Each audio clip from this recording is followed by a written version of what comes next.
तो कर्जा आजकल लोगों के लिए काफी बड़ा बर्डन बन गया है। मोस्ट ऑफ द लोग बहुत ही हाई सैलरी कमाते हैं, लेकिन फिर भी इतने सारे कर्जे हो गए हैं। घर का सबसे बड़ा कर्जा, कार का कर्जा, और आजकल तो सभी चीजों का कर्जा आ रहा है।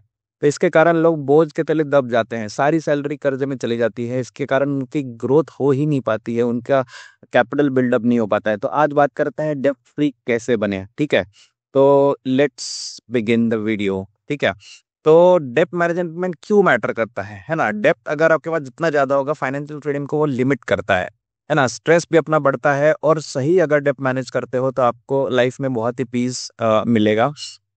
देखते हैं कि क्या क्या हम कर सकते हैं और कैसे मैनेज कर सकते हैं। सबसे पहला है कि क्रेडिट कार्ड को अवॉइड करो। क्रेडिट कार्ड की एक पूरी साइकिल होती है ना। एक टाइम पर पर्टिकुलर टाइम होता है जिसमें हमको पेमेंट करना पड़ता है, एंड वो सैलरी आती है, पेमेंट जाता है, तो पूरा जो हिसाब है वो पूरा गलत हो जाता है, और स्पेंडिंग बहुत ही आसान होती है क्रेडिट कार्ड से। अगर डेबिट कार्ड में अपने पैसे हैं तो अपने जेब से जा रहे हैं ना, तो उसका स्पेंडिंग जो होता है वो लिमिटेड होता है। लेकिन क्रेडिट कार्ड से ओवर स्पेंडिंग हो जाती है, और इंटरेस्ट रेट जो क्रेडिट कार्ड का है वो बहुत हाई होता है।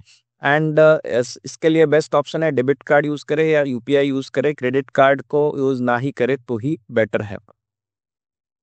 सेकेंड ऑप्शन है avoid EMI for house hold item.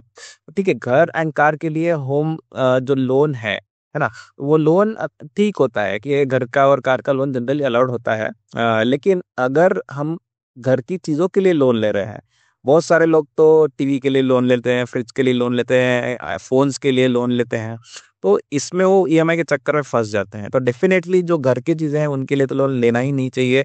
आप सेव करो, पैसे थोड़े जमा करो, और बाद में खर्च करो, और बाद में वो चीज लो, ठीक है। और ईएमआई मतलब जो चीज हम खरीद रहे हैं उसका एक्स्ट्रा कॉस्ट भी देना पड़ता है, और हैबिट पूरी चली जाती है। आप आज का तो पैसा खर्च कर ही रहे हो, फ्यूचर का भी कर रहे हो, तो ये डेफिनेटली रूल फॉलो करना चाहिए। तीसरा है इमरजेंसी फंड एक बिल्ड करो, है ना। बहुत बार हो जाता है कि अपने पास अगर सैलरी कुछ अचानक खर्चा आ गया और सैलरी खत्म हो गई, तो अपन क्या करते हैं, क्रेडिट कार्ड स्वाइप कर देते हैं या फिर पर्सनल लोन ले लेते हैं। तो अगर इमरजेंसी फंड है हमारे पास 3 से 6 महीने का, तो डेफिनेटली हमारे जो लोन्स है, जो ईएमआई पे जा रहे हैं हम लोग, वो अ, उससे बच जाएंगे, ठीक है। तो इससे हम क्या कर सकते हैं, सेविंग अकाउंट, एफडी या मनी मार्केट या फिर लिक्विड फंड्स पे रख सकते हैं इमरजेंसी फंड्स। और क्या करें, जो लोन्स हमारे ऑलरेडी ले रखे हैं, अभी नए तो लेने नहीं है, लेकिन जो ले रखे हैं उसको किस तरीके से हम क्लोज करें, है ना। डेब्ट स्नोबॉल का मेथड का यूज करें। तो इसमें कैसा होता है कि कुछ लोग बोलते हैं कि हाई इंटरेस्ट रेट जिसका है वो पहले क्लोज करो, लेकिन हमको देखना है कि सबसे छोटा लोन कौन सा है ना। पता चला हाई इंटरेस्ट वाले का बहुत बड़ा लोन है, उसको चुकाते चुकाते टाइम लग गया, तो क्विक हमको खुशी नहीं मिलती है। जब छोटा लोन दिख रहा है हमको, तो उसे सबसे पहले निपटा दो, है ना। वो निपटा दिया तो फिर हमको थोड़ी खुशी मिल गया, एक लोन तो कम हो गया, है ना। उसके बाद में नेक्स्ट लोन टारगेट करो, उससे थोड़ा बड़ा लोन। तो इससे क्या होगा, हमको मोटिवेशन मिलता रहेगा, है ना। इंटरेस्ट रेट को इनिशियली इग्नोर करो, एंड सबसे छोटे छोटे लोन्स को पहले निपटा दो, एंड धीरे धीरे बड़े लोन्स तक हम पहुंचेंगे, और धीरे धीरे सारे लोन्स को निपटाएंगे, ठीक है। तो जो पर्सनल एंड कंज्यूमर लोन्स हैं वो क्लियर करे। कोई पर्सनल लोन होगा, क्रेडिट कार्ड ड्यू होगा, कंज्यूमर ड्यूरेबल लोन्स होगा, तो वो क्लियर कर ले। और बाद में हमको बचते हैं home loan and car loan, ठीक है। तो जनरली कार भी हम रिकमेंडेड करते हैं कि सेकंड हैंड कार ले, एंड कैश पेड कार ले rather than paying on loan.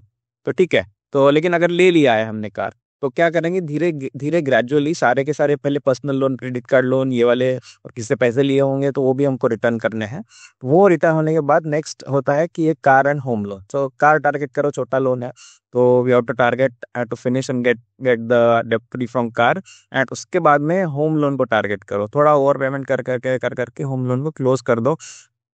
ये होने के बाद देखेंगे कि आप काफी पीसफुल फील करोगे, सारी डेप्ट आपकी क्लियर हो गई है।